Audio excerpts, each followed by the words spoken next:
Oman के गहरे समुद्र में माहीगीरों की कश्ती में आग लग गई। 22 पाकिस्तानी माहीगीर लापता।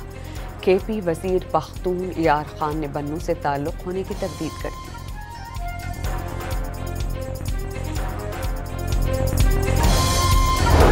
इसराइली हमले के बाद वज़ीर-ए-आज़म का कतर से इज़हार यकजहती।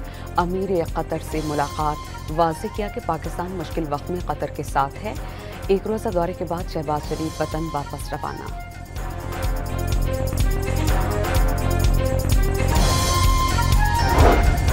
दोहा में इसराइली हमले में शहीद अफराद की नमाज़ जनाजा अदा।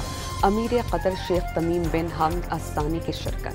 कतर ने इतवार को हंगामी 2 रोज़ा अरब इस्लामिक इजलास तलब कर लिया। जलालपुर पीरवाला में मुतासरीन की कश्ती उलट जाने से 6 अफराद जाम बहक, 4 की ताहाल तलाश। रहीम यार खान में कश्ती उलटने से अमवात की तादाद 9 हो गई। बहावन नगर में ट्रक लालिका के करीब कश्ती उलट गई।